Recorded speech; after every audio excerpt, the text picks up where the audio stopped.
night is young, melodies are on the run. Catch the vibe and sing along.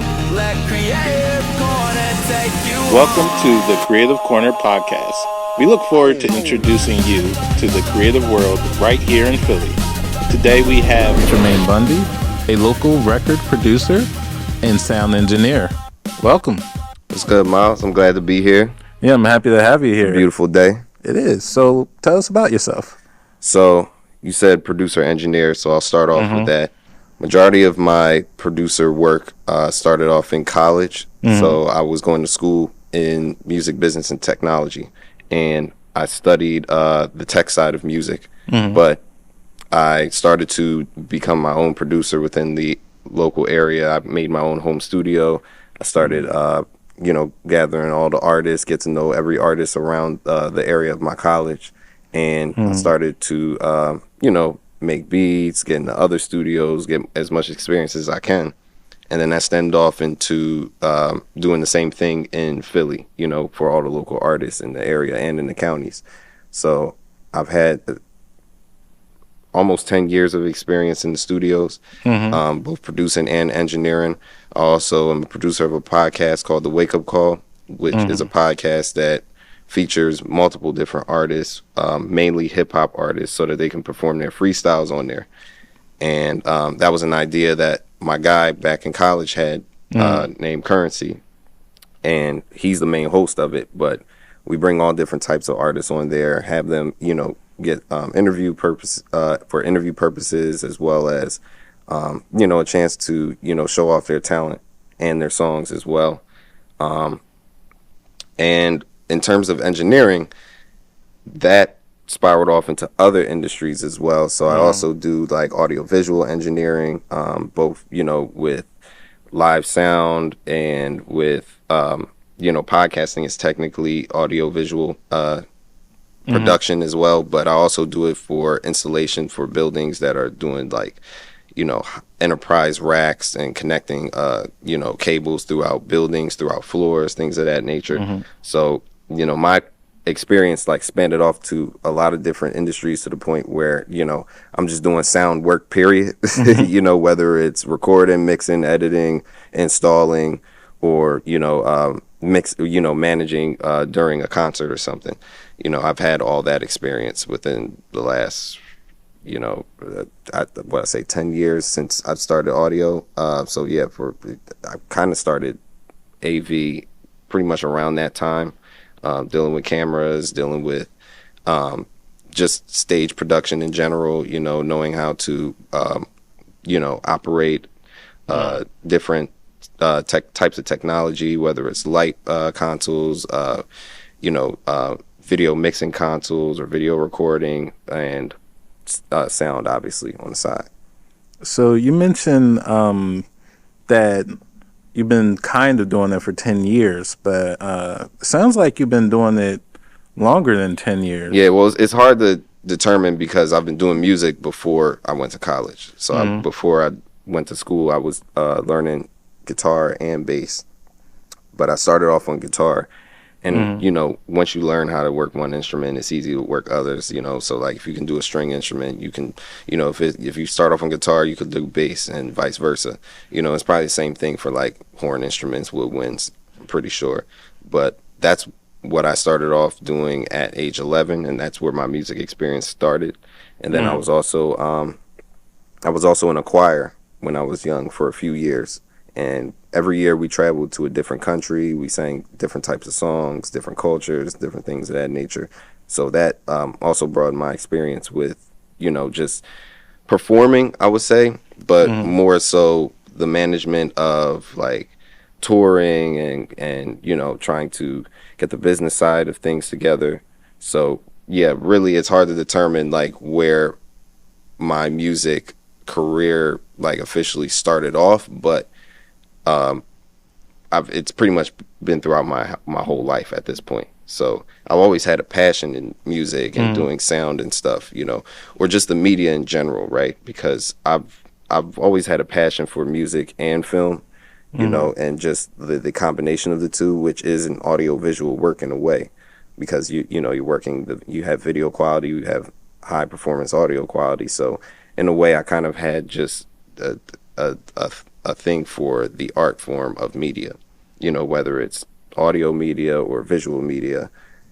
It's something that I apparently was going to be drawn to.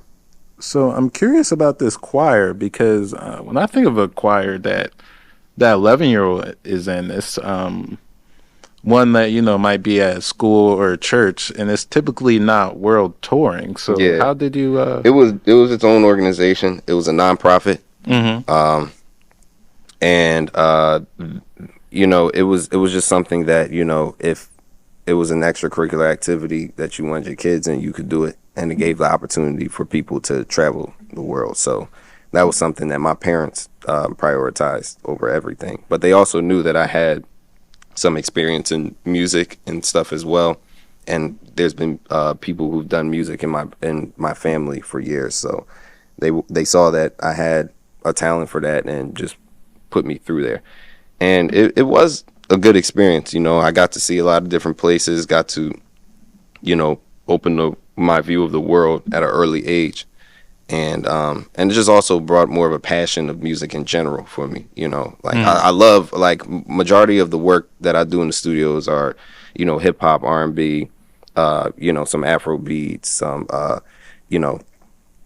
pop work, but all the mainstream stuff. But then once you get into like the love of other genres and things that are a little bit more traditional, you start to really appreciate music in general, and that's where you can get inspiration from anywhere. Okay, so it sounds like you have a strong family influence when it comes to just music and performing in general. Yeah. My family, my grandfather is also in a choir. Well, was because he's at the age where he's not really going to the church as much no more, but he definitely was in the choir, doing solos in his late 80s. So he he kind of inspired that love for music for me. But I also have a cousin named Stanley Clark, and he's a big jazz bassist, jazz musician, and he's a composer as well for for film and TV. So I got connected with him in my college years, and he inspired me and also mentored me into just understanding music in general and how to go at it in terms of a composer's mentality. What I mean, from creating something from scratch, which it's, we can see that nowadays it's kind of like, I guess, rare, especially in mainstream music, because a lot of things, I mean, everybody loves sampling nowadays, which is like a core thing in a lot of genres like hip hop and sometimes even R&B, in which R&B is becoming more hip hop centered, but that's a different conversation. He taught me how to really gather inspiration from out of nowhere in the dark, and that's kind of what inspired me to get more onto the production side of music rather than trying to be an artist, because I could have did that in college. A lot of people in the music department were going to do that, but I felt as though the tech side of music, because my degree again was in music business and technology, so you could focus in music, you could focus in the arts of music, or you could focus on the technical side of it, and the business side kind of falls more into the arts side as well. But I wanted to learn about the studio. I wanted to learn how to operate all the different technology. I wanted to be pretty much behind the scenes when it comes to production and work. And yeah, ever since then, I've loved it. It's more of a problem solving type of job more than I would say creation, because to me it's not hard to create, it's hard to perfect. Okay. And that's what I'm learning over time, is that it's easy to lay anything down. Like, you could get a guitar, somebody could grab a bass, somebody can grab a drums, y'all jam out together, y'all can make something up right out of there. But then it's about trying to elevate it, and also trying to have other people feel something with it too. So that's also something that I learned while being in college with my cousin and everybody else that I was around. Okay, cool. Yeah. So, you mentioned your cousin, you mentioned your grandfather and everything, and you also mentioned like making your own home studio. So it sounds like a very big thing that you got going on for yourself. So what is it that you do exactly when you're in the studio? Well, when I'm in there, if I'm not working on an actual recording or mix that I already have, if a prior session, it's mainly going to be just creating things or testing out my my mixing skills, right? So like I might pull up an older file and say, okay, well, what if I did this instead of that? Because I'm always whenever I'm in the studio, I'm always thinking, well, what if I mix it this way or that way, and which sounds better? It's always experimentation to it. So I might be spending time just sitting down, trying to improve my own craft while also trying to make a song sound better. Sometimes I'll just lay out some nice beats, some nice rhythms, or maybe I'll go look for a few good samples to use for things, or, I'll try to go through all of my prior work and say, okay, well, maybe what if I took this and sped the song up? What if I slowed it down? I'm always experimenting with it. I'm trying to find something different within the song that'll make it pop. Okay, cool. Yeah. Cool. That's yeah, it sounds like a very planned out thing, because then you have that influence of your you said your cousin, so you're talking a lot about what he taught you, right? So what's something that you kind of picked up for yourself? I would say just trusting the process. Okay. Like it sounds vague, it sounds cliche, but it gets to a point where you work so hard on something and then you feel burnt out from it, right? Yeah. You put so much work into things and then you're like, man, I don't know what to do at this point. There's been many times where I've over mixed a song to the point where my ears don't even hear a difference in how I mixed it. And sometimes that's just me being tired, but it's just the fact of, like, I would say a better way to say what I'm trying to say is, learn when it's good enough, right? Okay. Because you could work on a song forever, but at that point it'll never be out. It'll never be seen, heard. It won't be fully mixed because you're always trying to do something with it. And it comes to a point where you got, if it ain't broke, don't fix it. Like, if you're already vibing to the song, if the mixing is already clear, if the connection is working, why add on to it, right? Sometimes improvement or perfectionism can kind of be a downfall, and I'm learning that myself. So when you bring someone in new to the studio, what is some studio etiquette that you discuss with them in this process? Man. Studio etiquette, I mean, every studio is different, right? So some people have crazy boundaries when you go into the studio.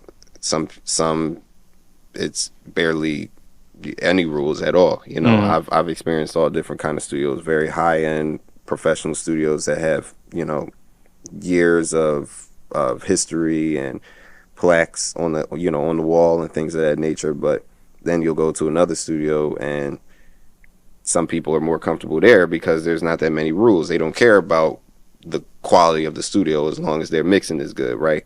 So that's kind of what it is nowadays, because back in the day it was pretty expensive to go into a studio, especially a professional studio, right?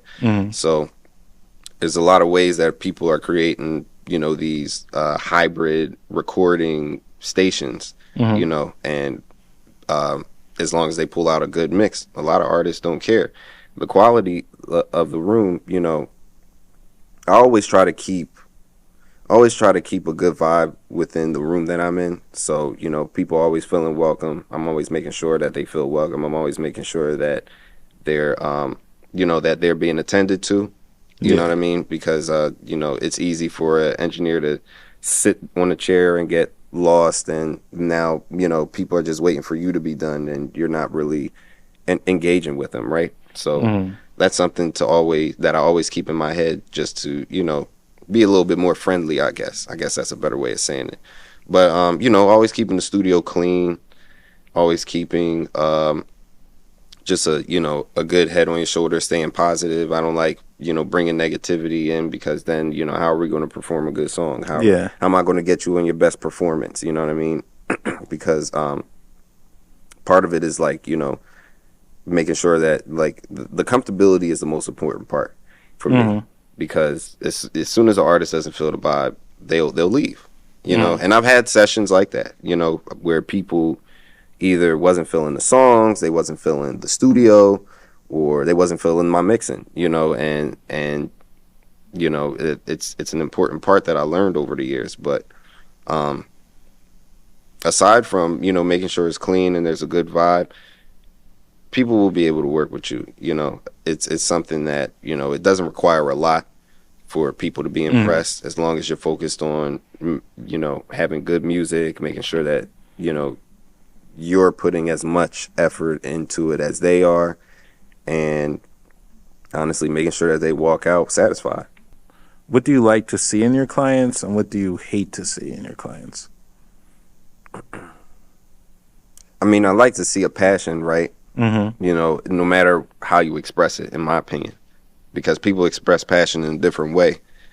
But, you know, I've seen people, you know, depends on what song they're writing, but some people, you know, they'll come to a studio right after something happened, you know, in their life, and they're right in there giving the best performance they ever had, right? There's some people who, you know, may not know the best performance, but they know how to, like, they know how to train themselves into it, right? So they'll like record it one time, and in the first take they're like, okay, maybe I have to change the way I said the words, and then they'll do another take, and then they'll say, okay, maybe I just need to be a little more louder, a little more softer, and then they'll do a third take, and, you know, keep doing takes until they get the best performance. You know, that's a certain type of passion to express, because they're trying to level up and improve their performance every time. That's why I like doing multiple takes. Or, you know, some people are just like going to the studio to get that vibe, right? Yeah. So some people just like being in the studio, just sitting and chilling in a, you know, 5-6 hour session, and they're taking their time. They might only do 1 or 2 songs in that 5-6 hour session, but they're taking all of their time to just get comfortable, to make sure that they feel the best vibe that they're feeling, you know, to get away from everything in the world. You know, some people, they look at the studio like their separation from the entire world, and they can finally be who they want to be when they get in that booth and do what they do. Okay. So you mentioned passionate. So let's say you have a client that is passionate and everything, but the talent just really isn't there.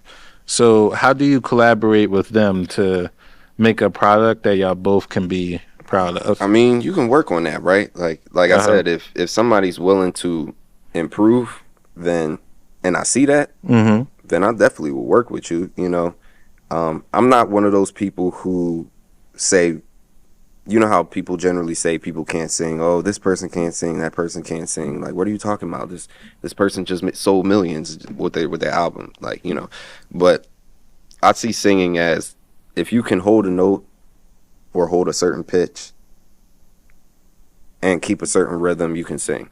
Okay. Right? We shouldn't. There's not a huge. You don't have to sound like Whitney Houston to say that you can sing. You know what I mean? Yeah. So it's one of those things where, you know, people can learn and get better. Like, some people learn music from reading and writing instead of hearing by ear. You know, that was a big thing when I was in college. There was a lot of people who started off playing by ear, and there's some people who started off, you know, getting into music from reading and writing on the manuscripts. But either way, I mean, it's still a way to learn. You know what I mean? Like, music is learnable.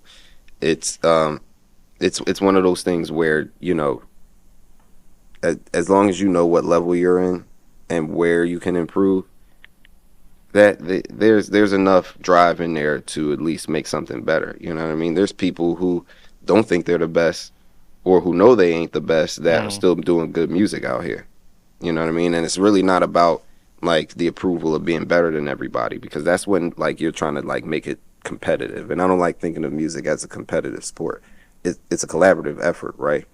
And you know, that's why having the right team of people around you who have as much passion in music as you do can help you improve, right? So and that's why if you have a good team, if you have a good engineer, producer who will sit there and help you and possibly coach you into becoming a better singer, then yeah, like I can, you know, that's something that's doable. Okay, so You know? But it, like I said, it depends on how much time and effort you're putting into it as an artist. You know, I'm not going to sit there. Excuse me. I had many artists who, like, I had to constantly motivate them. Like, I'm like, you can do this. Like, I see it in you. You know, I see it. You know, and they're constantly like, no, you know, that's not feeling it. It's the song. It's the this. It's the that. You know what I mean? A lot of artists always go to, you know, different, you know, they'll try to find different things. Well, I don't like the way it's mixed. I don't like the beat anymore. I don't like, you know, just the premise. I don't like how I'm trying to write on this song. You know, it's all different reasons, but it could, you know, you just got to be motivated. Like, there's nothing wrong with seeing where you need to improve, but if it downs you to the point where now other people are trying to root for you, then, you know, that's a different story, you know. So, and you mentioned learning to play by ear and learning to play by through just reading the material and study. So what was you learning exactly? Well, honestly, I started off reading and writing because that's how I learned guitar. So I was reading and writing off of the you know, classical pieces, jazz pieces. I was doing acoustic guitar at first, and then I eventually got into electric guitar, and then I got into, you know, the electric bass. But I started off reading and writing before college. So when I got into college, I was one of the only people that, you know, knew how to read and write. Like, when it came to those grades, I was passing those. Like, those were my easiest classes in college. I'm not going to lie to you, because I already had intermediate experience. But it was one of those things where I had to push myself at a certain age, because I felt like I was under a lot of my colleagues and peers when I was in high school. So I remember one summer, it was actually the summer of 2012, when I came back from a tour. I literally sat down every single day and went on YouTube and looked up all these music theory classes and lessons that were free on YouTube. And I did that every single day until I got to, I would say, like intermediate, advanced level, where I could, you know, look at a whole entire orchestral piece and be able to see the key and be able to see, you know, the key changes and all those, you know, specifics that, you know, separated, you know, how people read and write music. You know, some people can read a lead sheet, but when they go into, you know, when they're trying to read their certain instrument part on an entire symphony, it's a different story, right? It looks a little cluttered and stuff. But when it comes to going back into the conversation of reading and writing versus playing by ear, my school emphasized playing or learning to play by ear, and also learning how to read and write music from learning the notes physically. So they kind of taught us to learn to play by ear, which helped me, well, in which the, you know, music theory experience helped me more, because I already knew, okay, these are these notes, these are, you know, harmonic functions, these are all this, that, and the third. And there were a couple guys that I went to school with, like my guy Nick. He's a crazy pianist. You know, he grew up in the church with it, so that was something that he, like, if you gave him a key or just played a song, he'll find the key, play it all out, add some extra stuff on it, and now he's rocking the whole song out. But he had to learn how to read and write, so in a way, you know, we kind of fed off of each other in terms of, you know, him playing by ear and me learning how to read and write, and just putting those elements in together and, you know, improving like our performances and stuff. Because we used to do we used to do. We were in a band together and a few other guys during college, and we did some performances around the school and things of that nature. So it was good to, see how, we both were coming from different worlds, where he was, more, authentically church based, learning to play by what he hears, and I'm, learning the should I say the conservative, side of music, which is learning how to read and write and actually like form out what you're saying, because it's always it's always a big conversation in the music world of is reading and writing important, and obviously you don't need it. It's not like we've been reading and writing music since we started singing, but it's one of those things where it's a language, right? Yeah. Like you can better articulate your music the more you learn music theory. It's almost like learning more words to describe your feelings, right? Yeah. So in a way, that's how I see it. Like, it definitely improved my thought on music to the point where I'm listening to songs and I'm like, oh, I hear what they did there. They did this key change, or they did this, secondary dominant stuff. You know what I mean? Yeah. And then I'm like, okay, that makes me like the song even more. So, so you talked a lot about college and how that developed you. So, was there a professor that was really strong in that process? If there was one professor, I would say it was my guitar teacher during college. So we had everybody in the music department had to learn an instrument for their degree field. So obviously I did guitar. My guitar teacher, he was a Grammy Award winning guitar player for an ensemble piece that he did. I think in what was maybe like the 2000s, and he was no joke. Like, he was the type of guy where he would like, make sure his fingernails were a particular way so that he could pick them better, things of that nature. But he was very I wouldn't say he was the assertive type, but he definitely was the type to tell you when you made a mistake, which is what I appreciate, because, like, there would be times where we're going through things and, he seen me mess up on a part that I clearly did well multiple times before, and he's like, now wait a minute, let's do that again, because you just did what I call as a dumb mistake. Why would you do a dumb mistake? Because you clearly did it. I clearly seen you do it before. We're trying to get another part better, so let's do it from the top again and get that part right, and then work on the next part. Like, it's just, I like the mindset that he gave me when it came to music, and also he, and then there were times where he told me to, think less, because less was more, which was something that was hard for me at times, because, like I said, my reading and writing background, I'm trying to articulate everything. So I'm sitting there thinking, well, can I do this with this? Can I hit this note when this chord is approaching? And what if I do that? And he's like, don't think that hard into it. Just play. Like, the notes, just play it. Just feel what you feel and play it. And, I'm still taking that to this day, but he's definitely my main he's definitely my main professor that I remember. I remember all the others, but he stuck with me because of the mental state that he put me in when it comes to, creating music or playing music. So the work outside the studio is just as important as the work inside the studio. Yeah, which is something that you described a lot. And you mentioned that you went to school and everything. And can you tell me again? I'm sorry. What was the name of the school? Millersville. Yeah, Millersville University. Millersville University. So it sounds like a really strong institution that get like some music going on for someone. Yeah, that was the main reason why I went to that school, because their degree field was it was special compared to all the other ones. I forgot what other schools I applied to at that time. I know it was Temple, but I didn't want to stay in Philly. Okay. I wanted to be, away from my hometown, but close enough where I could get back. Millersville is a good state school, like hour and a half away from Philly.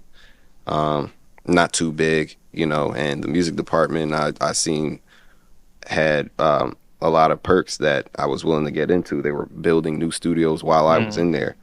And I had the opportunity to be an intern in the studio and, you know, learn the tech side of music, which a lot of traditional music schools or schools that have music departments, they want you to focus more in the performance side. And, you know, I saw that the industry was changing. You know, a lot of people were engineering their own work at that time. So I wanted to get into that side of music, and Millersville was perfect for me. It wasn't too far away, and I got everything that I say I wanted in terms of my degree field, and I'm still using it to this day. Oh, that's great. So, yeah, I would think that based off what you said, it sounds like a really great place to pursue music. Oh yeah. I would definitely recommend people to go to Millersville to learn music. You get all the experience you need, and you know it's the how should I say it? The department treats you well.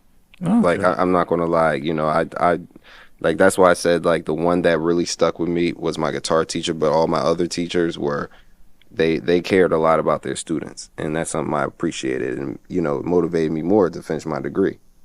You know? So you're saying that the passion just to come together is really what makes music so special. Yeah, you need the community. That's the word I was trying to find. I don't know why I couldn't find it at the time, but community. You know, the community in the music department was, you know, it felt connected. You know, you could find people to play with, you know, and jam out with. You know, when you needed the help, the teachers were willing to give you the help. You know, you learn the instruments that you want to learn. You get performance experience, you know, because they'll put you on stage whether or not, you know, you're ready. So, the community's real well there, and I appreciate, you know, the people that I went to school with, both colleagues and my professors. Oh, that's wonderful. Yeah. Well, that's all the time we have today. I want to thank my guest, Tremayne, and I want to thank you for tuning in. Likewise, man. You're my guy, man. I always appreciate talking to you, you know, linking up with you and everything. And, you know, it's different to be on this side of the production, right? You know, I'm usually behind the camera. So this is a good experience right here, man. I appreciate you for it. Yeah. No, I'm happy to have you here. Really happy to have you. So until next episode, stay positive, stay weird, and get creative.